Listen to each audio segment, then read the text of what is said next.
ambitionnelle, femme qui n'a pas peur de s'affirmer, prendre sa place et donner le meilleur d'elle-même afin d'avoir ce qu'elle veut.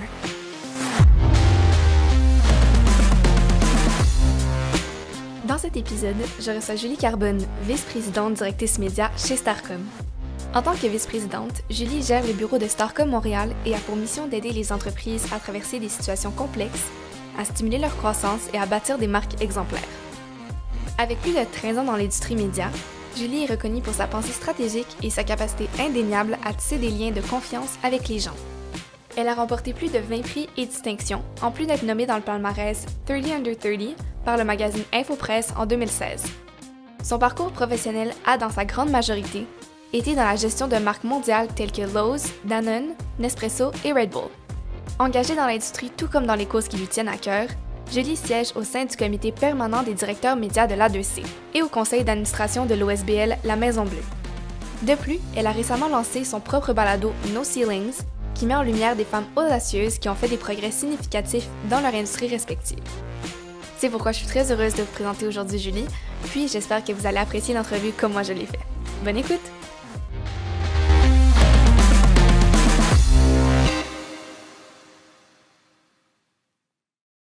Donc, écoute, Julie, merci beaucoup d'avoir accepté mon invitation aujourd'hui à participer au podcast Ambitionnel. Merci à toi. Je suis super excitée d'être ici. Moi aussi, mais écoute, entre podcast, sœur de podcast, oui, mettons, puis peut-être ton podcast aussi. Est-ce que, écoute, pour lancer la balle, tu pourrais nous expliquer ton rôle en tant que vice-présidente média chez Starcom? Oui. Dans le fond, en tant que rôle comme vice-présidente chez Starcom, je gère des clients et je gère une équipe. Donc, mon rôle, c'est vraiment de s'assurer de supporter les équipes, qu'il y ait tout ce qu'ils ont besoin dans chacune des campagnes, des stratégies qu'ils mettent en place. Starcom, c'est une agence média, donc on fait des placements médias, des investissements médias pour nos clients. Fait que c'est ça, évidemment, mon rôle a vraiment évolué à travers les années. Là, j'ai commencé comme assistante, je faisais des Excel, puis je rencontrais la presse, des journaux de Montréal pour voir un peu leurs coûts, puis comment ça fonctionnait. Puis à travers les années, le rôle change, puis là, c'est plus un rôle, je dirais, de management ou d'opération maintenant. OK. Puis, tu parlais justement de relations publiques et médias. Est-ce qu'il y a une distinction entre les deux? Oui. Dans le fond, les relations publiques, on dit, puis moi, j'ai étudié aussi, j'ai fait un certificat à McGill en relations publiques, fait que c'est très drôle. Mais les relations publiques, ils disent PR, you pray for it, media, you pay for it. Fait que les RP, c'est vraiment tout le travail que tu fais avec des journalistes, de faire des communiqués de presse, de lancer des produits, etc.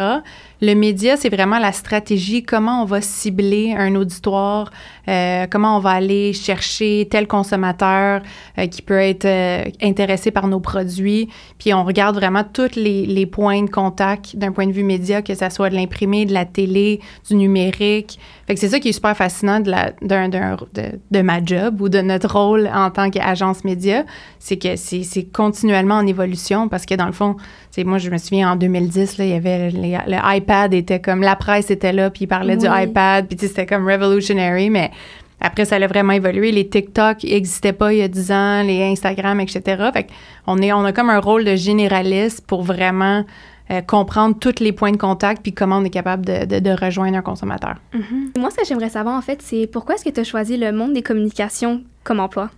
Bonne question. Dans le fond, juste pour te donner un peu de contexte, moi, quand j'étais petite, mon père était dans le domaine de la musique, donc j'étais beaucoup exposée à tout ce qui était campagne de publicité, des lancements de programmation, etc. Donc, j'ai toujours eu un petit goût pour la communication. Puis, je me suis dit aussi, à travers les années, quand j'ai étudié en business, qu'est-ce que j'aimais des communications, c'est que j'ai l'impression qu'on est comme aux premières loges des mouvements socioculturels, qu'on a un impact sur la société, qu'on peut faire changer des perspectives aussi aux gens dans un monde idéal. Là. Après, des fois aussi, on vend de la pub, puis on vend des T-shirts, etc. Mais je suis un peu tombée là-dedans parce que je cherchais aussi j'ai le mot internship, là. Je cherchais un stage. Je cherchais un stage quand j'ai gradué de Vanier. C'était un deck que j'avais fait en business. Puis, il y avait Cossette, dans le fond, qui cherchait quelqu'un. Fait que j'ai fait un stage non rémunéré de 4 mois quand j'avais 19 ans. Puis, finalement, je suis restée en pub. Je suis restée en communication depuis. Mm-hmm. Puis tu parlais des mouvements socioculturels, que le monde des communications est tout le temps très, très grand. accord, si je peux dire? Ouais, je dirais, dans ma tête, je me disais, peut-être c'est l'avant-plan, mais même pas, tu sais, je pense qu'on suit les mouvements. Oui.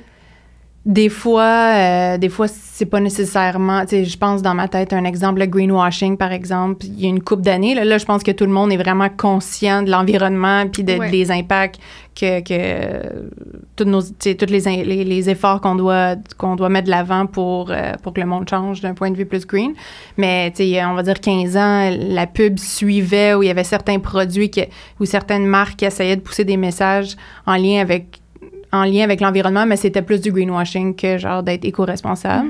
Mais sinon, le mouvement des femmes, je pense que c'est un exemple où est-ce que la publicité peut-être était au détriment des droits de la femme back in the day, là, peut-être dans les années 50, où est-ce qu'on voyait la femme dans les images qui nettoyait les planchers, puis c'était tout le temps le rôle de la femme. Bien évidemment, à ce moment-là, la femme ne travaillait pas nécessairement, puis là, je parle vraiment nous, au Canada et aux États-Unis, là, je veux dire, il y a différents contextes, différents pays, etc. Mais à travers les années, je pense qu'on met de l'avant des nouveaux messages qui aident à emancipate ou qui aide à promouvoir la femme et ses droits plus évolués en 2023, on espère. Bien, c'est sûr. Puis, justement, tu parles du droit des femmes, qui est un sujet qui est très, très proche de moi et mes valeurs. Est-ce qu'il y a une campagne qui t'a particulièrement marqué, justement, par rapport aux droits des femmes, sur laquelle tu as peut-être travaillé ou que tu as vu? Il y a eu une campagne que j'ai travaillée, puis après, il y a un autre exemple que j'aurais aimé ça travailler là-dessus, mais une campagne, c'était plus par rapport à tout ce qui était body positivity. J'ai travaillé sur le compte Additionnel, je pense en 2014 ou 2015, puis c'était au tout début du mouvement Body Positivity. On avait Ashley Graham qui était là, qui avait une collection avec Additionnel, puis c'était la première mannequin plus size, là, on n'appelle plus ça plus size, là. Mais back in the day, en 2014 ou 2015, c'était la première à faire le New York Fashion Week. Donc, j'ai fait partie de cette campagne-là. On faisait des Facebook Live quand genre, Facebook venait juste de commencer à faire des Facebook Live. Donc, ça, c'était vraiment une belle campagne, plus par rapport au corps de la femme, puis d'arrêter de nous juger sur est-ce qu'on est trop petite, est-ce qu'on est trop grosse, etc. Fait que ça, c'est une chose. Ça, c'est une campagne. Puis j'étais bien fière de travailler avec cette équipe-là. Puis sinon, une autre campagne que j'ai beaucoup aimée, puis ça, c'est plus récemment, c'est la campagne de Bumble. Donc, Bumble, moi, j'ai pas passé à travers les applications parce que je suis en couple depuis longtemps, mais Bumble, qui est, si je me trompe pas, c'est comme une application où est-ce que la femme doit répondre au message de l'homme en premier, là, je pense. Elle écrit à l'homme en premier. Elle écrit à l'homme en premier. Puis dans le fond, la campagne... C'était une campagne d'affichage aux États-Unis, puis je pense qu'ils l'ont fait aussi au Canada, qui disait « Be the CEO your parents always wanted you to marry ». Dans le sens où, comme, ça mettait de l'avant vraiment le fait que tu peux être une femme accomplie, une femme d'affaires, col blanc, t'as pas à te sentir gênée, que t'es powerful, puis que t'as une grosse job. Puis que tu fasses le premier move. Exactement. Ouais. Parce qu'on s'entend dans la société, moi j'ai été sur les dating apps aussi, comme beaucoup de gens de mon âge, mais justement, Bumble, je trouvais ça intéressant parce que c'est la seule application, si je me trompe pas, à laisser la femme écrire à l'homme en premier. C'est ça. Puis en général, dans notre société, on voit beaucoup le fait que les hommes doivent tout le temps faire le premier mouvement. Si tu fais, admettons, si tu approches le gars en premier en tant que femme, ça veut peut-être dire que t'es trop assertive, ou c'est un peu mal vu. Ouais. Donc, Bumble en tant que tel, Whitney Wolf, oh my God. Quelle femme inspirante. Ouais, puis, en tant que tel, ça, c'est celle où tu aurais voulu travailler sur cette campagne? Ben, j'aimerais juste, tu sais, je trouve juste de travailler avec une Whitney Wolf, je trouverais ça inspirant. C'est ça, mais t'as pas fait la campagne. Non, j'ai pas fait la campagne, non. Non, Additionnel, oui, j'ai travaillé avec eux. Ouais, Bumble, pas du tout. C'est juste que j'admire ce genre de campagne. C'est un vraiment beau message en tant que tel. Puis je trouve qu'au fil des années aussi, il y a tellement de femmes qui aimeraient être des CEO, mais au fil de l'histoire, on en a vu tellement peu. Ouais, puis auparavant, c'est comme... je fais tout le temps des liens avec mes autres entrevues, en fait, mais j'en discutais avec Léa, qui était la planificatrice financière dans l'autre entrevue. Puis on s'est rappelé que les femmes avaient pas le droit d'avoir des comptes bancaires avant 1970 environ. Ouais. Donc, on s'entend, tu parlais aussi du fait qu'en 1950... Dans les publicités, on voyait les femmes cirer le plancher à la maison, s'occuper des enfants, faire les bras, le petit bandeau sur le front. Puis le fait de voir toute l'évolution qu'on a eue depuis, puis aussi par le biais des communications, comment est-ce qu'on a revendiqué nos droits. Définitivement. Aussi avec toutes les publicités, la manière aussi dont les entreprises promouvoit aussi les femmes qui surtout sont des maintenant. postes plus hauts. Exactement. Puis est-ce que toi, en tant que telle, en ce moment, tu es directrice média, si je me trompe pas, vice-présidente. Vice-présidente média chez Starcom. Ouais. Est-ce que tu as des plans pour l'avenir de monter dans la compagnie ou qu'est-ce qu'on peut s'attendre de ta part dans les prochaines années? J'aimerais aussi spécifier aussi que ça dépend des industries, qu'il y a une différence de compensation selon le sexe, parce que en communication, je dirais, je vais parler pour nous, chez Starcom et chez Publicis, on a égalisé les salaires par palier. Je sais que c'est comme obvious, là, mais avant, ça ne l'était pas. C'est ça. Donc ça, c'est super intéressant. Fait qu'il devrait pas avoir j'ai le mot discrepancy, là, mais de différence au niveau de cette compensation-là. Ceci dit, moi aussi, j'avais fait la même étude. J'avais fait des recherches là-dessus, puis j'avais vu que, par exemple, dans le droit, les avocates font, je pense, c'est 50 ou 40 ou il faudrait ressortir la stat, là, mais c'était vraiment une grosse différence de salaire au niveau de la compensation pour un homme puis pour une femme avocate. C'était hallucinant. Fait qu'en communication, c'est moins comme ça, ou même en médias, je dirais. Mais est-ce que j'ai comme loupé ta question? C'est correct. Je pense qu'on était plus partis sur une discussion qu'une question. Là, je pense que c'était plus une discussion. Mais justement, moi, ce que je me demande, puis la question que je me pose, c'est que, tu sais, on s'entend, moi, à mon âge, je fais pas un très gros salaire. Je faisais pas un très gros salaire parce que j'ai plus d'emploi. Mais, le truc, c'est que je trouve qu'en tant que tel, quelque part, discuter des salaires, puis l'argent, c'est tellement un sujet tabou. Mais lorsqu'on est ouvert par rapport à discuter de notre salaire et ceux des autres, c'est là qu'on va régler le problème de, justement, la différence salariale qu'on observe. Puis je pense que ça a tellement été mal vu pendant des années de parler d'argent, de parler de ton salaire. Puis surtout, plus tu fais d'argent, j'ai l'impression, plus c'est gênant d'en parler. C'est tabou, parce que les autres te regardent et sont comme, comment est-ce que tu peux faire autant de salaire dans tel poste? Parce que des fois, effectivement, c'est choquant à voir, mais la réalité est que, selon moi, plus on va parler des salaires et plus on va en discuter, plus on va pouvoir réduire l'écart salarial. Oui, définitivement. Puis ça, est-ce que c'est une discussion que tu as en général avec tes collègues, dans la compagnie en général? En toute franchise, non. On va dire avec mes pairs qui sont au même niveau, non. Ceci dit, dans mon réseau d'amis ou de femmes avec qui j'ai commencé à travailler avec elles quand j'étais super jeune, je veux dire, t'as vraiment un bon point parce que les salaires au tout début, j'ai commencé, j'avais 19 ans, ça date d'il y a 13 ans, je faisais 27 000 et je travaillais 70 heures semaine. Mais en toute franchise, je veux dire, même looking back, c'était pas... j'étais fière, puis j'étais motivée, puis je regardais pas l'argent. Mais je savais que, tu sais, un jour, ça va m'amener quelque part d'autre. Puis c'est le cas, là, au moins. Mais je pense qu'il y a une transparence à avoir au niveau des salaires. Il y a beaucoup de gens en technologie, dans le monde de la tech, comme les salaires sont ouverts, même au niveau du recrutement, etc.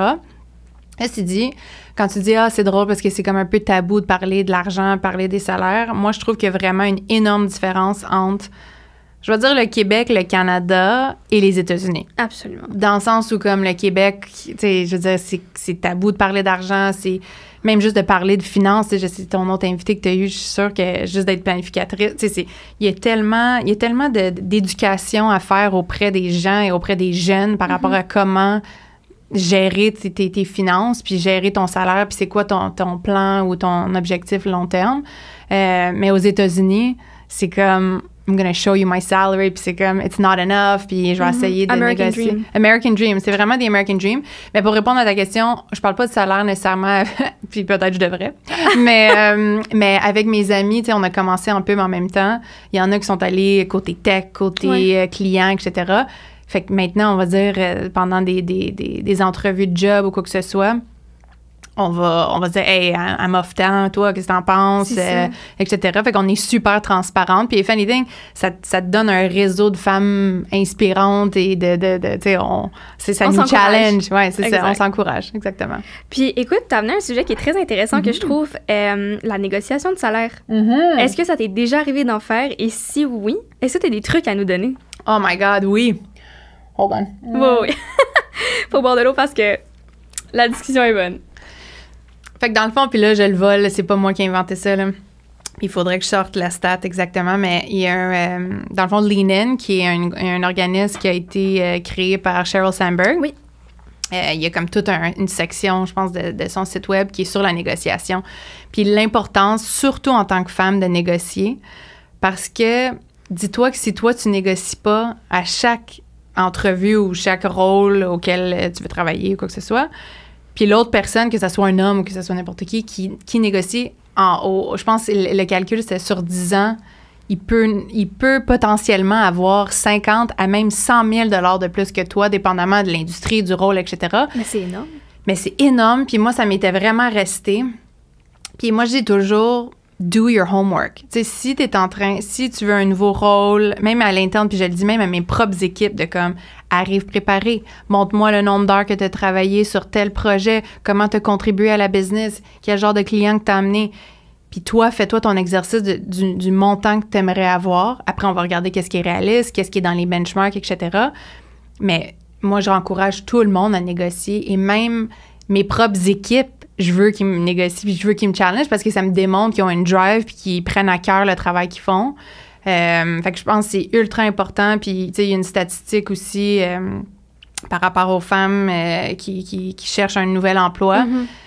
Un homme, je pense, c'est que s'il qualifie pour 40% ou 50% des critères ou le skill set qui est sur le résumé, va quand même postuler pour le rôle. Mais la femme elle attend à avoir 90 ou même 95 des compétences qu'il demande sur on va dire, le job desk ou le rôle précis. Puis ça démontre juste à quel point les femmes, c'est comme si on a une genre d'insécurité on n'est pas prête à postuler, même si il faut qu'on soit parfaite. Puis, oh non, on va pas négocier. Non, il faut qu'on change ce paradigme-là, il faut qu'on change ce mindset-là. Fait que oui, la négociation, c'est super important. Puis je pense, moi, le truc, c'est juste, tu sais, prépare-toi. Puis dis-toi, à l'inverse, si moi, il y a quelqu'un qui me demandait plus d'argent, quel genre d'informations que j'aimerais recevoir de leur part, là? Mm-hmm. Avoir des points béton, dans le fond, pour faire notre argument. Définitivement, oui. Pas juste comme, je vaux plus, mais oui. Tu veux plus, mais pourquoi? C'est ça. Ouais. Quelle est ta valeur, ta plus value, comme on dit? Fait que oui, effectivement, ça, c'est se préparer. Puis aussi, en tant que tel, tu sais, moi, mettons, dans les premiers emplois, parce que dès qu'on sort de l'université, souvent, on va appliquer pour des emplois, mais faire des recherches aussi sur le milieu. Oui, en général, ça aide. Surtout lorsqu'on commence, tu sais, t'as pas beaucoup d'expérience, mais des fois, j'ai des amis qui me disaient qu'ils avaient appliqué comme coordonnatrice marketing, puis je pense qu'elle se faisait offrir 35 000, puis elle sortait de l'université, puis elle était payée peut-être 50 000 en ce moment, puis elle était comme... Mais est-ce que vous... Puis en même temps, le truc, c'est que est-ce que l'entreprise voit la valeur? Est-ce que le salaire est une représentation de la valeur que le poste amène à l'entreprise? Puis 35 000, ça avait l'air quand même bas. Pour la moyenne des salaires qu'on avait en ce moment. Donc... Mais je challengerais cette notion-là, évidemment, moi qui faisais 27 000 à travailler beaucoup, beaucoup d'heures. C'est sûr que j'ai ce biais-là, mais des fois aussi, c'est l'expérience que tu vas aller chercher. Tu sais, je veux dire, je repense à mon temps quand j'ai commencé chez Cossette, puis je travaillais sur les plus grosses marques, des gros pitchs avec des énormes budgets. J'avais accès aussi à de la technologie puis des partenariats que j'aurais pu travailler, on va dire, je sais pas, pour une grande entreprise, j'aurais fait peut-être 30 000 $ de plus, qui est énorme là, à ce stade-là. Ben, surtout à l'époque aussi. Surtout à l'époque, mais j'aurais peut-être pas grandi ou avoir eu des expériences. Il faut que ça soit... je pense que c'est la CEO de Netflix qui avait dit « You need to give your staff resume-worthy experiences ». J'aime ça. Puis c'est vraiment ça, tu sais, c'est comme comment mon emploi en ce moment peut me donner des expériences qui vont bénéficier mon prochain rôle. Tu sais, c'est tout le temps comment je suis capable de grandir là-dedans. Puis oui, l'argent, c'est important. Puis je comprends, il y a plein de gens qui peuvent dire « Ouais, mais tu sais, moi, j'ai comme un loyer à payer, fait que t'es bien drôle, toi, tu sais, comme tu vas être payé 15 000 de moins. » Mais après, sur le long terme, tu sais, ça dépend c'est quoi ta vision long terme, puis ça dépend où tu veux être. Mais surtout en communication puis en marketing, c'est sûr que les agences... Là, on a quand même évolué, mais on est moins payé nécessaire que les clients des fois. Mais les rôles peuvent évoluer beaucoup plus vite, puis on peut avoir accès à des expériences de feu. Là. Puis tu parlais aussi justement des femmes qui sont moins enclines à appliquer pour un emploi. Puis on attend toujours d'avoir 90-95% des critères, tandis qu'un homme va avoir 40%. Puis ce qui est drôle, c'est que lorsque j'enregistrais mon épisode sur le syndrome de l'imposteur, j'étais tombée sur une statistique aussi qui disait sensiblement la même chose. Puis, en fait, c'est que les femmes, on se remet beaucoup en question. Définitivement. Puis, par rapport à nos compétences. Tandis qu'un homme va beaucoup moins penser. Il va être comme, je vais appliquer, si je l'ai, tant mieux. Ouais, c'est si ça. je l'ai pas, ben écoute, j'aurais essayé, puis si on passe à autre chose. Tu sais, une femme, on c'est va la comme, bonne façon. Hein? C'est ça. Puis, en tant que femme, souvent, on va se dire, comme, oh non, mais comme, tu sais, je suis pas assez bonne pour faire ça, ou j'ai pas assez les compétences, je vais pas appliquer par peur de me faire rejeter. Tu sais, je veux dire, comme. Puis, je trouve ça tellement plate parce que en même temps, c'est inculqué dans notre société, j'ai l'impression qu'en tant que femme, surtout, t'as tellement besoin de plus te prouver des fois pour avoir un certain poste. Ouais. J'ai l'impression que ça a beaucoup joué sur notre estime pour appliquer pour un certain poste. Je pense que oui, puis je pense aussi que ça part de l'enfance. Là, exact. Puis là, je vais pas faire... Freud. Là, ouais, c'est ça, mais je veux dire, c'est sûr que les petites filles de comme... Tu sais, de tout le temps, est-ce que t'es belle? Est-ce que t'es... Tu sais, de juste tout ce focus sur notre poids, puis sur qu'est-ce qu'on a de l'air, versus un petit garçon, je veux dire, on le sait, c'est... Après, ils ont d'autres problèmes aussi. Là, absolument, dire, la santé mentale aussi est aussi importante pour les hommes. Exactement, mais non, je pense que l'estime de soi, c'est hallucinant à quel point ça a un impact. Puis moi, je le vois même dans des équipes que je dirige. Il y a certaines personnes, il y a certaines femmes que t'es comme, si elle avait juste plus d'estime d'elle-même, comme sky's the limit for her. Tu sais, c'est comme, puis c'est vraiment dommage parce que la fille est brillante, mais elle n'est pas capable. Puis elle me le dit, oh non, mais I'm not that good. I'm not that. Like, je suis comme, non, comme, faut que tu dois croire en toi-même, puis.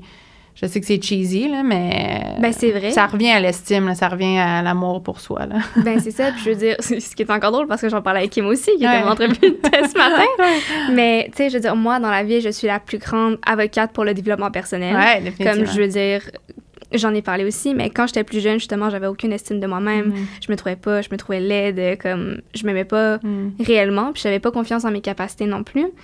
Puis, une fois que j'ai fait justement le travail sur moi-même, d'accepter mes forces et mes points d'amélioration, c'est là que j'ai vraiment compris mes valeurs, où est-ce que je m'en vais, qu'est-ce que j'accepte, qu'est-ce que j'accepte pas. Ouais. Puis, à partir de ce moment-là, j'ai tellement développé ma confiance en moi-même et, je veux dire, c'est révolutionnaire.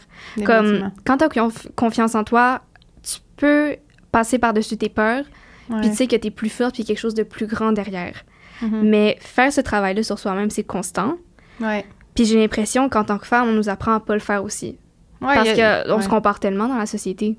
Puis je pense que c'est vraiment important de bien s'entourer de femmes qui tu sais, moi, je dis tout le temps, je veux tout le temps être entourée de gens qui vont m'aspirer vers le haut. Tu sais, c'est d'être avec des Debbie Downer là, qui vont tout le temps se plaindre de n'importe quoi ou qui vont te juger ou qui vont se comparer à tout. Tu sais, c'est là que c'est problématique, puis ça va juste pas t'aider. Fait que ton cercle est tellement important. Puis, je veux dire, il y a plein de podcasts, puis il y a plein de livres là-dessus de « You are the 5 people you're closest to ». Fait que c'est comme, c'est très vrai, puis j'y crois. Puis tu sais, je pense qu'il y a un réseau, ton cercle alentour de toi est super important, mais même avoir comme un champion ou que ce soit ta meilleure amie, ta soeur, ton frère, ton chum, quelqu'un qui te pousse puis qui te lâche pas quand t'es down, c'est vraiment, vraiment important aussi. Ben c'est ça. Puis toi, est-ce qu'il y a une personne comme ça dans ton entourage ou des personnes, justement, qui t'encouragent à être la meilleure version de toi-même à chaque jour?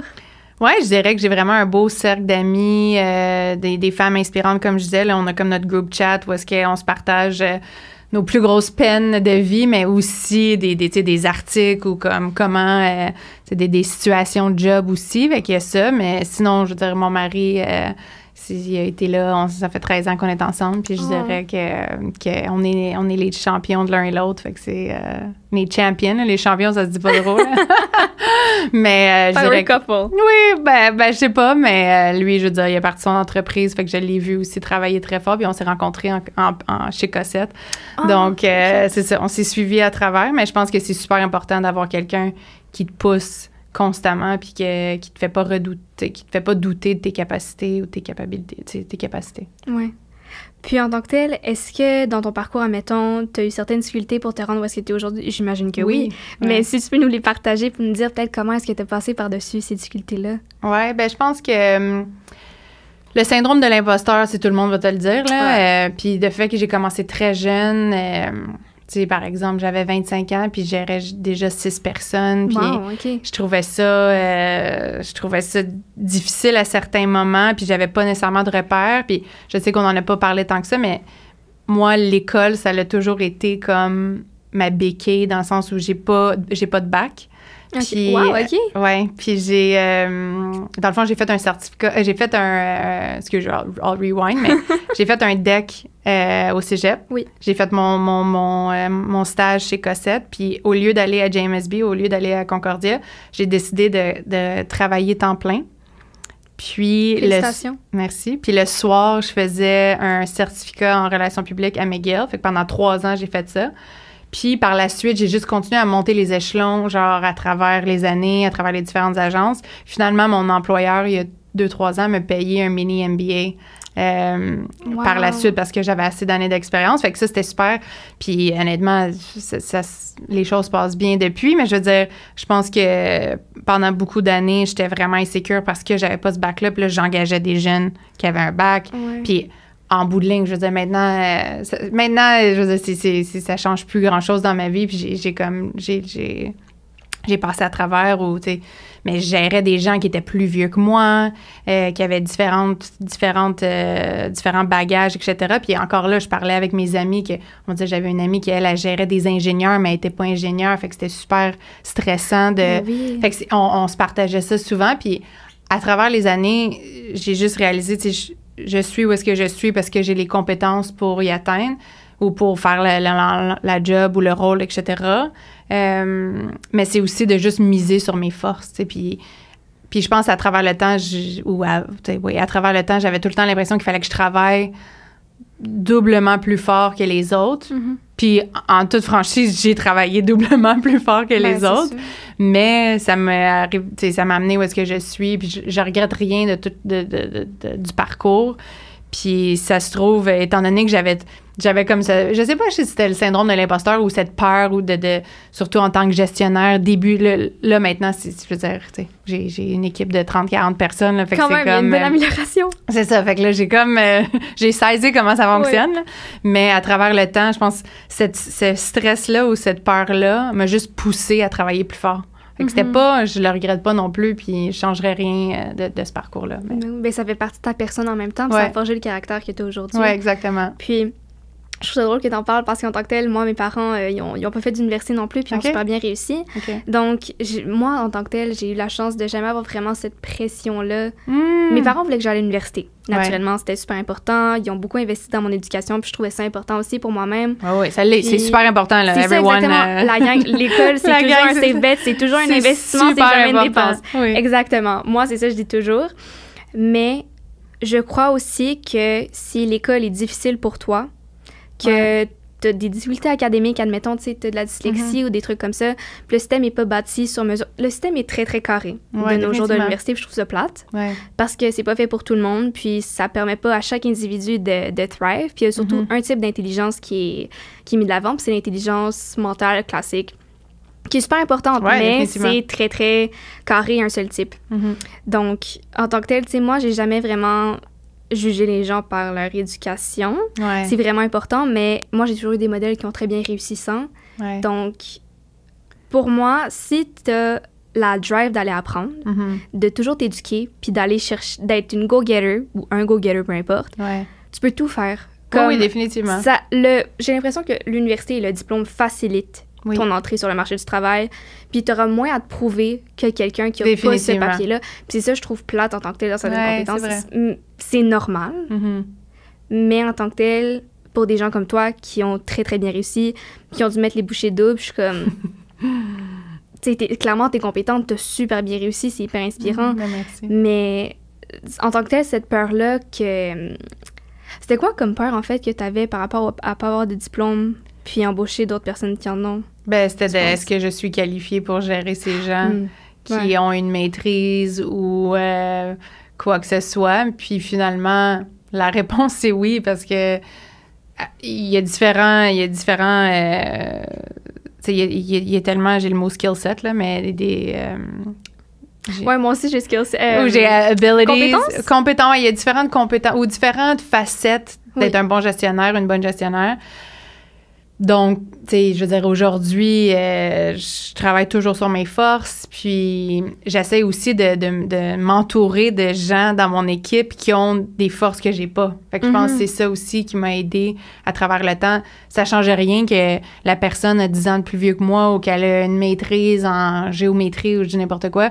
En bout de ligne, si moi, ma faiblesse, c'est, je sais pas, la comptabilité ou quoi que ce soit, ben là, je me trouve quelqu'un qui est super fort là-dedans, puis on s'entoure, puis on travaille vraiment bien ensemble, puis c'est vraiment d'avoir une complémentarité dans l'équipe qui est vraiment important. Là. Ben oui. Puis en tant que tel, vu que tu as été gestionnaire, j'imagine que des fois, tu as dealé, si je peux le dire, avec des personnalités plus difficiles ou qui ne fonctionnaient pas nécessairement avec la tienne. Oui. Moi, c'est quelque chose, des fois, que j'ai de la difficulté à faire parce que quand tu es dans une position où tu dois être avec beaucoup de gens, puis que tu dois prendre des décisions, des fois, c'est pas toujours facile d'être avec les gens. Donc, comment est-ce que toi, tu gères ça, ces situations-là?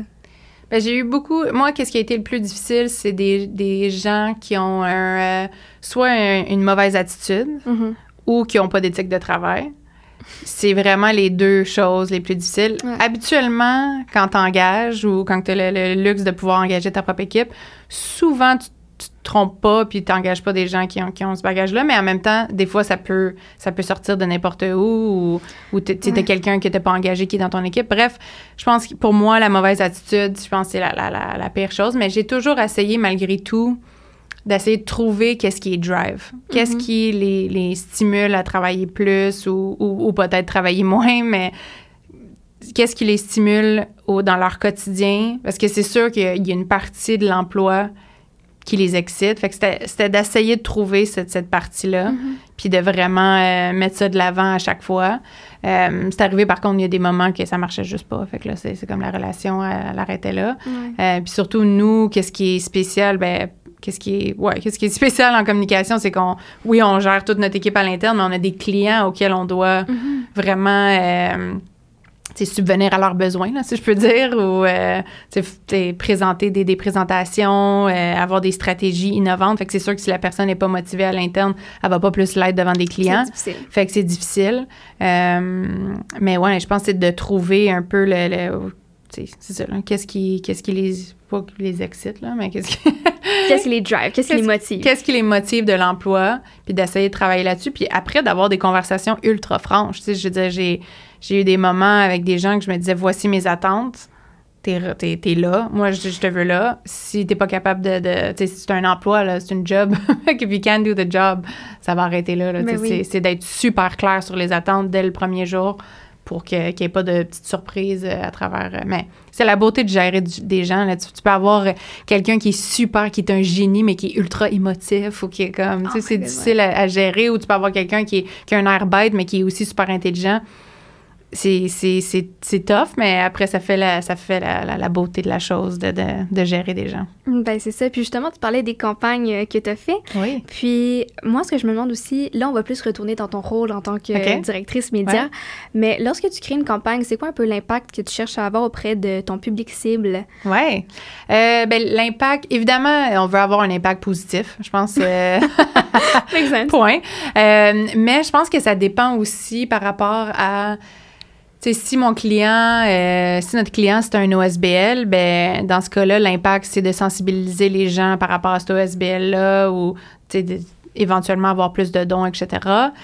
Si c'est un client en commerce du détail, par exemple, ben là, ça va être de peut-être augmenter les ventes. Et ou, on va dire, un client en tourisme, ben c'est d'augmenter le nombre de nuitées. Fait que l'objectif ou l'impact change dépendamment du client, dépendamment du brief qu'on reçoit. Mais bien évidemment, on veut avoir un impact. Je pense que c'est step one. Là. Naturellement. Ouais. Puis tu parlais d'OSBL. J'ai vu que tu étais sur le conseil d'administration de la Maison Bleue. Oui, exactement. Est-ce que tu pourrais nous parler un peu plus de la Maison Bleue, sa mission, puis tout ce que ça englobe? Définitivement. La Maison Bleue, ça a un sweet spot dans mon cœur. Ça fait 8 ans que je suis sur le conseil d'administration. Wow. J'avais 24 ans quand j'ai embarqué sur le CA. Dans le fond, la Maison Bleue, c'est un OSBL qui est un service de périnatalité sociale qui aide les femmes ou les familles enceintes ultra vulnérables. Donc, comment ça fonctionne? C'est qu'on a 4 maisons à Montréal et on va en avoir une 5e l'année prochaine. Il y a une maison à Verdun, Parc Extension, Côte-des-Neiges et Saint-Michel. Puis c'est littéralement des vraies maisons où est-ce qu'il y a le médecin la sage-femme, le psychologue et la psychoéducatrice qui travaillent sur le même dossier. OK. Fait qu'imagine si toi, ton psychologue parlait à ton médecin, parlait à ta psychoéducatrice, puis il suivait tout le dossier. C'est un service ultra personnalisé pour des femmes qui soit vivent de la toxicomanie, de la violence conjugale, qui sont soit demandeurs d'asile, immigrants. Je veux dire, il y a des cas atroces de personnes, malheureusement, ou de femmes qui arrivent là. Puis surtout, en tant que femme enceinte qui arrive là, sont super... T'es encore plus vulnérable que quand tu l'étais pas, quand t'étais pas enceinte. Donc, non, la Maison Bleue, c'est génial. Puis je les ai rencontrés il y a à peu près 8 ans. Par chance, je travaillais évidemment en médias.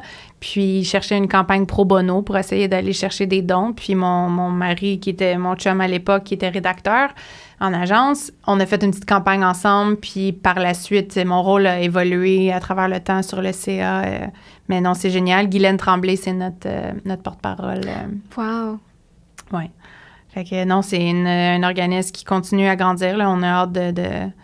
Malheureusement, quand on grandit, ça veut dire qu'il y a encore plus un besoin, mais c'est juste à chaque fois que je sors de ces réunions-là, t'es comme, ces gens-là, ils changent vraiment des vies, puis c'est beau à voir, puis d'être capable de contribuer, même si c'est juste 1% de mon temps ou 10% de mon temps, c'est quelque chose qui me rend ultra fière. Ben oui, c'est sûr. Puis, est-ce que tu as un rôle spécifique au sein du CA ou c'est plus général? Oui, je suis au niveau des communications, donc j'aide, parce que le CA est rempli de médecins, dans le fond, médecins, d'avocats, il y a même une sage-femme, tu sais, c'est vraiment c'est ultra différent de comme mon rôle dans le day-to-day. Fait que c'est plus un rôle de com chaque fois qu'il y a un message, soit d'un point de vue PR, soit on refait le site web, etc. Puis maintenant aussi, j'ai un autre volet qui est tout le financement. Donc, j'aide le comité de financement. On va avoir notre première campagne de dons majeurs qui va être lancée, je pense, l'année prochaine. Okay. Donc, on travaille sur le cabinet de financement pour aller chercher des dons, soit des dons corpaux, des dons individuels ou même des dons au niveau du ministère de la Santé. Donc, honnêtement, ça m'ouvre vraiment toute une autre porte. Fait que c'est super intéressant, puis j'adore ça. Bien, c'est sûr. Puis en tant que tel, moi, dans la vie, ce que j'aime beaucoup demander, c'est si tu as une mission globale qui te drive à chaque jour, puis comment est-ce que ça se lie justement avec tout ce que tu fais dans ta vie? Ben, je dirais, j'ai toujours dit, tu sais, il y a un livre, je pense, c'est The 8 Habits of Highly Effective People, puis il parle... 7 Habits, je pense. 7 Habits, ouais, j'en ai ajouté un autre, de 7 Habits, puis il parle aussi de comme ton mission board, je pense, ou ça fait vraiment longtemps que je l'ai lu, mais je me souviens que c'était comme, what's your mission statement as a person? Ouais. Puis moi, c'était juste comme, je veux avoir un impact positif, sur les gens que je rencontre ou sur la société, etc., que ça soit par juste mon équipe avec qui je travaille ou le fait que j'ai lancé un podcast ou avec la Maison Bleue. Puis la Maison Bleue, je l'avais mis une fois dans mes objectifs de vie, là, de comme travailler avec comme un organisme ou quelque chose qui est plus en lien avec les femmes, puis c'est arrivé. Fait que je dirais que d'avoir un impact positif via, on va dire, la Maison Bleue, etc., je pense que ça l'aide à avoir ce but-là ou se pousser mon... Ben oui. Puis est-ce que tu penses que ta créativité est un peu puisée, justement, de cette mission-là, parmi les contrats que tu prends avec les OSBL et tout ça? Si ma créativité est un peu puisée dans ta mission lorsque tu fais, admettons, un contrat ou quoi que ce soit. Définitivement. Oui, je pense que je suis comme... Ça travaille ma curiosité, ça m'aide à juste voir voir différents genres ou rencontrer différents genres de personnes, de regarder d'autres genres d'industries. Non, c'est super motivant. Puis en tant que tel, justement, est-ce que... peut-être plus généralement parlant, la créativité, est-ce que t'en prends partout, un peu tout le temps? Ouais. Comment est-ce que ça fonctionne pour toi? Comment est-ce que tu la développes? Parce qu'il y a des gens peut-être qui se demandent, tu sais, admettons, ils ont l'impression d'avoir un cerveau qui est très, très logique, puis qui cherchent un peu à développer cette créativité-là. Est-ce que tu as des trucs? Oui, bien, je dirais, j'ai pensé à cette question-là. J'étais comme, c'est quoi mes trucs? Mais dans le fond, pour moi, la créativité, c'est un mélange de comme curiosité et d'inspiration. OK. Puis je pense que je vois ça sur comme 2 niveaux. Je pense qu'il faut que tu continues à t'informer au jour le jour, que ça soit de la lecture en ligne. C'est surtout avec le web, on a comme accès à 1 million d'informations. Surtout, on va dire, en publicité. En général, il y a Ads of the World. On peut voir tout ce qui a gagné à Cannes, tout ce qui a... l'innovation qui a été faite dans les concours. On a beaucoup de concours en publicité. Oui. J'ai aussi été, j'ai fait partie des jurys, etc. Il y a 2 ans. Fait que, c'est juste d'être inspiré par les nouvelles idées, les différents genres de campagnes, de continuer à lire aussi sur le sujet ou sur d'autres sujets. Fait que je dirais, je pense que ça, c'est le volet de s'informer. Puis après, le deuxième volet, ça serait peut-être plus la collaboration en tant que de rencontrer des gens ultra pertinents qui ont solutionné des gros problèmes, que ça soit en publicité, que ça soit en technologie ou quoi que ce soit, tu sais, de vraiment s'entourer ou peut-être pas nécessairement s'entourer, mais juste de rencontrer les gens. Je pense que tu le fais aussi avec ton podcast. Puis c'est ça aussi qui m'a amené, moi, à partir d'un podcast pendant la pandémie. C'est comme comment je peux continuer à développer ma créativité, d'apprendre à faire du montage, d'apprendre, tu sais, comme juste de développer un nouveau skill set. Puis c'est de continuellement se pousser à... Là, il faut que tu sortes de ta zone de confort là, si tu veux vraiment être créatif. Puis de rencontrer des gens qui ont vraiment un bagage complètement différent de la tienne qui peut vraiment pousser ta créativité. Oui, je suis totalement d'accord. Moi, j'ai commencé le podcast en mars 2023 pour la Journée internationale du droit des femmes, en fait. Génial. Puis je sais qu'à l'époque, j'étais dans Femmes en affaires et les filles t'avaient interviewé. Oui. Puis, en fait, c'est le comité qui m'a allumée, si je peux dire, sur le fait que quand je rencontrais des femmes inspirantes, qu'on avait des panels ou quoi que ce soit, c'était là que je me sentais vraiment moi-même. Je me sentais, justement, après ça, j'avais l'impression the world is your oyster. Comme on dit, vraiment. Comme tu peux faire n'importe quoi. Ces femmes-là, t'es vois aller, puis a win for you is a win for us all. Tellement, oui. Fait que c'est surtout pour ça que j'ai commencé le podcast, parce que moi, je fais des entrevues, puis j'ai des épisodes de solo aussi. Ouais. Mais chaque fois que je sors d'une conversation avec l'une des femmes que j'interviewe, sincèrement, il n'y a pas de mots pour expliquer le sentiment que j'ai. C'est comme un high d'inspiration. Ça, exactement. Puis c'est étrange à dire parce que des fois, t'es comment? Ben, une conversation, ça peut-tu vraiment spark ta créativité? Mais tellement. Oui, vraiment. Comme j'en sors, je suis comme, je peux atteindre n'importe quoi dans ma vie. Comme, tu sais, on se partage l'énergie en tant que telle. Fait que je trouve ça vraiment, vraiment le fun en tant que tel. Puis même toi, avec ton podcast, si jamais tu veux nous en dire plus sur le but, qu'est-ce que tu fais dans ton podcast, No Ceilings. Oui, exactement. Ben, j'ai parti de No Ceilings. C'est un podcast plus anglophone. Ben, dans le fond, c'est uniquement en anglais. Mais dans le fond, je rencontre des femmes audacieuses qui ont vraiment, c'est ça, là, franchi ou tu sais, on fait des progrès significatifs dans leur industrie respective, qui ont brisé, dans le fond, qui ont brisé le plafond de verre, No Ceilings. I like it, smart. Donc, je rencontre différents genres de types de femmes de différentes industries, que ça soit au niveau de la santé, au niveau marketing, des gens en beauté aussi. Vraiment, c'est vraiment vaste. Ma dernière invitée, c'était Karina Kogan, qui a été la CMO de Peloton et de Oura Ring. Et puis là, maintenant, elle travaille chez P-Volve, qui est comme une entreprise qui a fait un partenariat avec Jennifer Aniston. Fait que c'était un genre de projet chouchou que j'ai fait pendant la pandémie parce qu'on était encabanés chez nous, confinés avec un curfew de 8 heures. Oh my God. Donc, il faut pas se ramener là. Mais c'est ça m'a permis de rencontrer plein de gens, puis je continue. Puis comme toi, je trouve ça super inspirant. Puis ça m'aide avec ma créativité aussi, de comprendre les behind the scenes de certaines campagnes ou quoi que ce soit. Je pense que c'est super intéressant. Ben oui. Puis est-ce qu'il y a certaines entrevues que tu as fait qui se sont transformées, admettons, en plus que juste une simple rencontre, que tu t'es mis à travailler avec? Ben, il y a certaines personnes, par contre, que je connaissais déjà. Okay. On va dire Chris Bergeron ou Mai Duong. On a travaillé ensemble auparavant. Mais c'est plus que ça l'ouvre d'autres portes parce que j'ai quand même un auditoire américain. Donc, il y a à peu près 60% de l'auditoire qui vient du US. Ah, c'est intéressant. Oui, c'est vraiment intéressant. Plus New York, LA.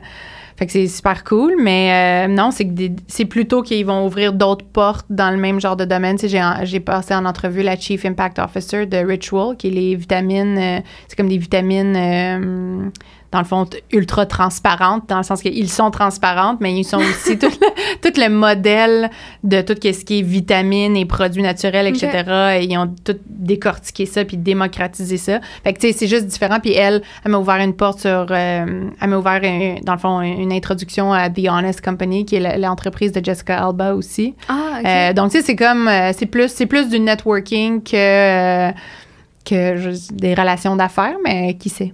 Peut-être un jour. Peut-être un jour. Mon objectif ultime, ça serait de faire des genres de mini TED Talks, un peu genre No Ceilings Academy. Là. Mais j'adore. À suivre, peut-être tu seras là. On fera nos co-hosts. Ça serait tellement le fun! On met ça dans l'univers. Absolument. Manifesting. Oui, c'est ça. Mais c'est drôle parce que ce que tu dis, admettons, moi, comme je t'ai dit tantôt, j'ai plus d'emploi depuis le mois de juillet. Puis quand c'est arrivé, je l'ai raconté dans l'épisode avec Kim, mais j'étais dévastée. J'étais comme, qu'est-ce que je vais faire? Qu'est-ce qui va se passer? Mais ça faisait tellement longtemps que je mettais le vœu de coacher des gens plus en développement personnel. Puis on parlait de confiance en soi, puis justement, moi, ça m'a tellement changé en tant que personne. Ouais. Donc, je me suis dit que c'était comme l'univers qui me disait d'aller vers ma voie, puis de commencer, puis de me J'adore lancer à ça. 100% de faire le coaching. Puis justement, par le podcast, moi, ce que j'aime, ma formule, c'est que je fais des entrevues avec des femmes inspirantes. Puis comme tu as pu le remarquer, on aborde plusieurs sujets qui vont du féminisme à la confiance en soi, le syndrome de l'imposteur. Puis dans mes solo-épisodes, moi, ce que je fais, c'est plus parler du syndrome de l'imposteur en soi, la confiance en soi. Donc, il y a plusieurs choses qui s'en viennent par rapport à ça. Mais... tu sais, on a pas mal d'émissions similaires. Puis définitivement. Dans nos podcasts, je veux dire, ça se ressemble beaucoup. Ouais. Toi, c'est la version anglophone. Oui, exactement. US and Canadian base. Mais ouais, définitivement. Puis honnêtement, j'ai eu... elle s'appelle Eliana Goldstein. C'est un millennial coach. Qui pousse les gens à soit changer de job ou faire un pivot de carrière ou quoi que ce soit. Fait que ça t'intéresse. Elle en parle beaucoup aussi, surtout de l'estime. Puis elle parle pas juste nécessairement juste des femmes, mais c'était quand même intéressant d'avoir cette conversation-là avec elle. Ben c'est sûr. Puis en tant que telle, tu sais, moi, c'est quand je parle avec des femmes qui ont tellement confiance en elles-mêmes. Puis comme on le disait un peu plus tôt, justement, dans la société, j'ai l'impression qu'en tant que femme, on est tellement mindé à se comparer chacune les unes les autres. Puis que si l'une est meilleure que nous, meilleure entre guillemets, là, parce qu'en tant que telle, on est toutes bonnes à notre manière. Mais lorsque une femme est perçue comme étant meilleure que nous, ça devient comme un threat plutôt qu'être comme une motivation, mais ça devrait pas être le cas. Jamais, non. Puis je pense que ça va changer à travers les années. Mais tu sais, je pense que ça revient encore, là, c'est de l'anthropologie, là, mais comme que les femmes devaient comme trouver le Cro-Magnon, tu sais, comme le... Oui, pour survivre, tu sais. Oui, exactement, je pense que ça part de là, mais non, et un autre quote, mais tu sais, « Comparison is the death of joy », tu sais, c'est vraiment de te comparer constamment, c'est la pire chose que quelqu'un peut faire, puis je pense que c'est de reste dans ta voie, là, stay in your lane, puis... quelqu'un a du succès, ça t'empêche pas ça t'enlève rien. Là. C'est comme, if anything, ça devrait juste te motiver à en faire plus. Puis c'est ça. C'est un abundant mindset versus... Exactement. Lack mindset. Oui, c'est ça. Tu sais déjà. Mais c'est ça, tu dis que de pas se comparer. Puis il y avait une entrevue que j'ai faite avec Rolande Balma qui était dans ma saison 1. Puis on parlait de la comparaison. Puis justement, ce qu'on se disait, c'est que la seule personne avec qui tu devrais te comparer... c'est toi-même. C'est exactement. La personne que tu étais hier puis la personne que tu vas être demain. Définitivement, oui. Les autres, on s'en fout. Ouais. Genre, ils ont pas rapport dans ton histoire. Ouais. C'est soit une inspiration ou soit you just don't care. Yeah. And il y a aussi le fait qu'on sait jamais non plus de se comparer à soit une autre femme ou une autre personne, point. Tu sais pas non plus toutes les hurdles puis tous les défis qui ont dû surmonter à travers les années pour atteindre leur objectif. Tout le monde voit juste le shiny title. Tu sais, c'est comme tout le monde voit juste... elle a ci, puis elle a ça, mais tu sais, il y a personne, tout le behind the scenes, là, tout l'autre côté du iceberg, il y a personne qui le voit, tu sais, fait que c'est important aussi de garder ça en tête, quand tu te compares, tu le sais pas non plus, cette personne-là, qu'est-ce qu'elle vit ou qu'est-ce qu'elle a vécu pour atteindre cet objectif-là, etc., fait que des fois, c'est comme, focus on you, là. Ben c'est ça, puis tu vois juste, comme on dit, c'est ça, tu vois juste la pointe du iceberg de la personne, puis... J'ai l'impression, surtout dans ma génération, tu sais, on voit sur beaucoup de TikTok, d'Instagram, de gens qui atteignent le succès en overnight, comme on dit. Ouais, puis ça prend 10 ans. Ben, c'est ça. Puis surtout, tu sais, ce qui pogne, c'est du contenu comme « Voici comment devenir millionnaire en 5 jours ». Mais ensuite, t'es comme « OK, c'est le fun, mais how? » Ouais, and what do I have to sacrifice exactement. to get that? Ouais. Puis, tu sais, je veux dire, comme il y a des succès overnight qui arrivent, mais c'est surtout de la chance. Oui, puis les TikTok stars, c'est comme ça va faire son temps. C'est éphémère. Oui, c'est ça. Exactement. Puis surtout, moi, ce que je pense tout le temps, c'est, admettons, tu regardes un film, OK, dans la vie. Au cinéma, ce serait vraiment, vraiment un film plate si tu passais de l'introduction du film à tout de suite la fin qui est vraiment successful, ou qui a du succès. Ouais, c'est vrai. Un film, ce qui est intéressant, c'est quand tu vois tous les struggles de la personne, qui a surmonté tous les défis qu'il a passé au travers pour atteindre le point final qui est le succès, admettons. Oui, définitivement. Donc, il faut apprendre à aussi enjoy les défis, même si c'est difficile, puis il faut bûcher des fois, comme tu dis. Ouais. mais au final, ça en vaut la peine. Puis plus on continue, plus on se donne, puis plus on croit en soi-même, plus ça va arriver, j'ai l'impression, un jour. C'est sûr, ça va arriver, en fait. Oui, c'est ça. Faut juste que tu continues. Faut juste que tu continues. Puis après, je veux aussi spécifier que je suis pas non plus pour le burn-out, là. Non, parce que il y a une thin line. Puis je dois avouer que moi, à travers les années, il y a quand même eu des moments où est-ce que j'ai presque frappé un mur, dans le sens où je travaillais vraiment trop, tu sais, je veux dire... Le 70 heures. C'est ça, ben le 70 heures, après, il s'est estompé, mais je me souviens, quand je suis devenue directrice, il y a à peu près, je sais pas, là, 6 ans, puis là, je travaillais, puis là, je voyageais beaucoup, puis là, c'était comme, tu vois plus ta famille, tu vois plus tes amis, tu sais, comme, là, t'es comme, pourquoi je fais ça, là, tu sais, c'est comme, ça me donne quoi? Fait qu'il faut juste te ramener de, comme, les raisons pour lesquelles tu fais ça, puis qu'est-ce que ça t'apporte, puis si c'est périodique, c'est correct, mais il faut pas non plus que ça devienne ton lifestyle, mais c'est juste comme le clarifier pour pas que... C'est important d'en parler. Ouais. Parce qu'on est justement dans une société qu'on priorise beaucoup la productivité, le travail constant, le grind, comme on l'appelle sur les réseaux. Mais c'est malsain à un certain point parce que faut qu'il y ait une balance quelque part. Faut que tu saches prendre du temps pour toi, comme il faut que tu saches travailler. Parce qu'il n'y a rien qui arrive tout seul, naturellement. Non, exactement. Si tu fais juste là. chiller, naturellement, you're never gonna make it. Mais il faut pas tomber non plus dans le overload, puis travailler jusqu'à se rendre au burn-out, comme tu en parlais, tu sais. Puis je pense que c'est une question de résilience, puis de jamais lâcher, tu sais, si t'as un rêve ou... Tu sais, je prends l'exemple de... J'avais écouté je pense que c'était un masterclass de Oprah. Est-ce que t'es sur Masterclass, l'application? Ou c'est un masterclass? Oui, j'ai une masterclass de l'application, mais là, ça, c'était un masterclass de Oprah, puis c'était, je pense, Tyler Perry, qui a comme une grosse business de production de films afro-américaine, puis vraiment huge. Puis lui, il disait pendant 8 ans, il faisait la même pièce de théâtre, puis c'était tout le temps les mêmes 8 personnes qui étaient à cette pièce de théâtre-là. Puis éventuellement, il y a eu comme... je pense que c'était un special guest qui est venu, puis là, c'est comme, là, tout d'un coup, sa carrière, elle a comme vraiment pris une ascension, etc. Mais tout ça pour dire que pendant 8 ans, elle était motivée, là. Tu sais, t'es motivée de continuer à juste parler à, genre, ces 10 personnes-là qui viennent te voir à chaque soir. Puis aujourd'hui, Tyler Perry, je pense qu'il vaut, genre, 350 millions. Quelques millions. Oui, c'est ça. Tu sais, c'est comme... Fait que c'est juste... Puis après, c'est pas juste une question d'argent, là, mais je veux dire, il a réussi avec son but ultime. Fait que c'est juste de dire que, oui, il y a une résilience, puis il y a comme un sustainability, un sustain the journey, là. Exactement. Puis c'est comme... C'est tellement drôle parce que toutes mes entrevues, c'est comme un cercle qui continue ensemble. Au pire, t'éditeras des affaires. C'est ça, écoute. Mais on parlait justement avec Kim du fait que plus tu continues, puis il y a un mime qu'on avait déjà vu, c'est comme quelqu'un qui bûche dans une grotte. Puis t'as comme, tu vois l'or qui est juste à la fin, puis il manque comme un petit mur pour qu'il l'atteigne. Et certains ont laissé tomber, puis l'autre continue à bûcher, puis à un moment donais, tu tombes sur l'or. Mais ceux qui ont laissé tomber trop tôt, ben... C'est ça. Tu le sais pas, mais t'étais peut-être à 1 pouce de l'avoir, tu sais. Puis Kim, je veux dire, pour l'auditoire, Kim était aussi sur mon podcast. Oui, je l'ai eu. Je pense qu'il y a comme 3-4 épisodes. Puis quand elle parle, puis justement qu'elle t'en a parlé, mais quand elle a auditionné pour Beyoncé, 6 fois. Tu sais, c'est comme... Ça, pendant 6 ans et demi, je pense. Elle était willing, là. C'est comme... Mais c'est ça qui est beau. Puis moi, c'était ça, quand j'avais écouté son histoire, j'étais juste comme, yes, like, this is what it is. Moi aussi, tu sais, c'était comme...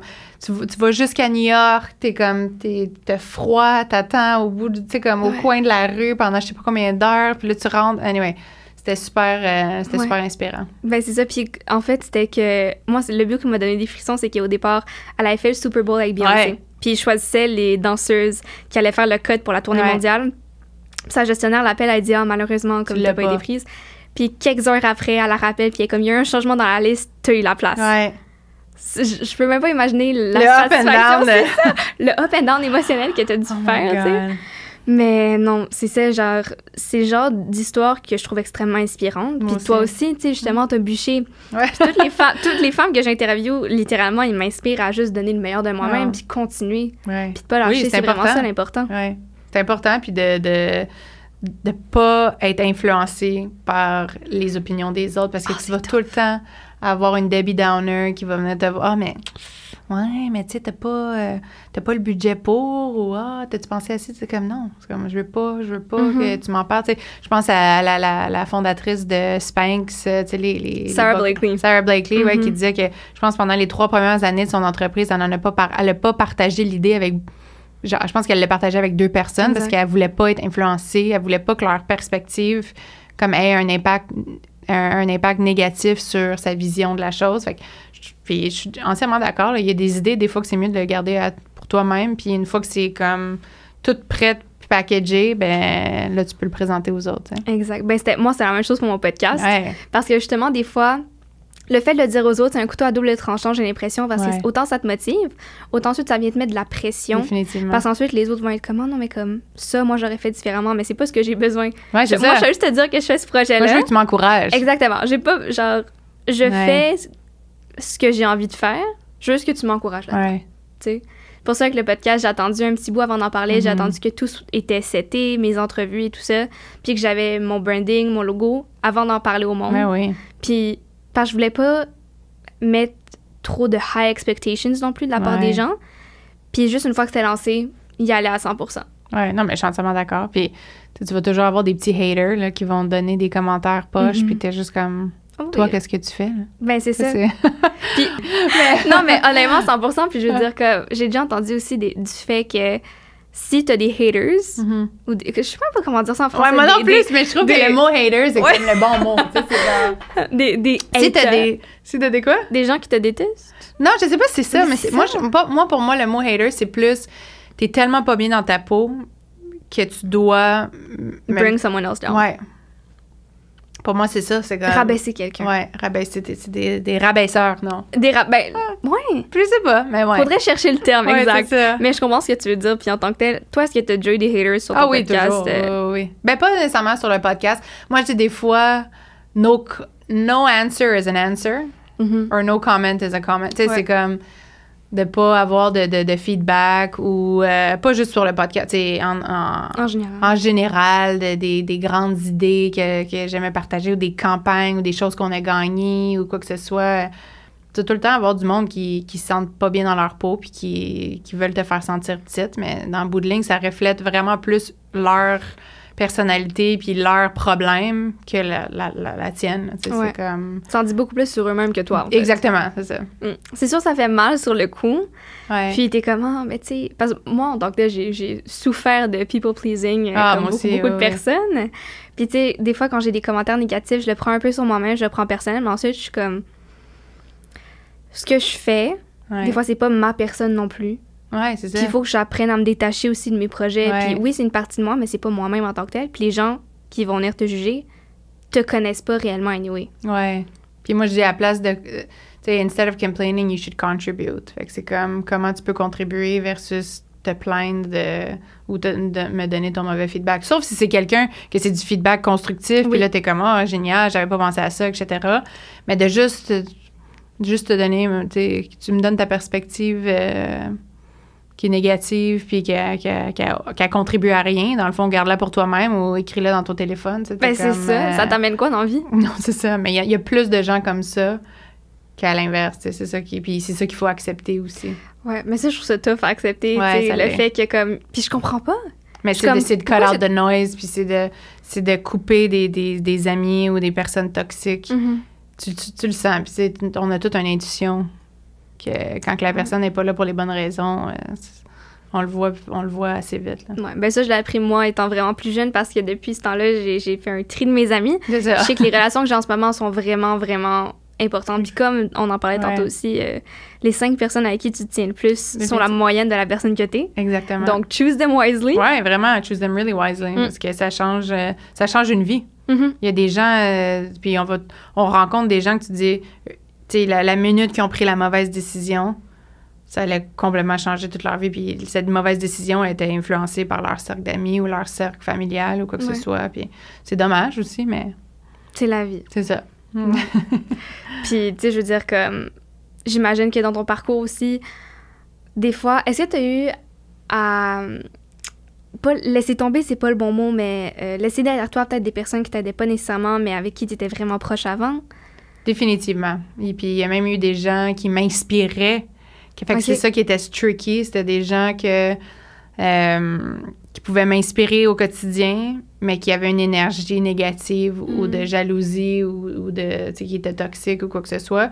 Que en bout de ligne, j'ai réalisé qu'ils voulaient pas tant mon bien, mais Mais il y avait un autre côté que t'es comme, mais c'est tellement inspirant d'être avec cette personne-là, elle peut tellement m'amener plus loin, puis tout ça, mais dans le fin fond, elle a pas mes meilleures intentions à cœur, tu sais. Ouais.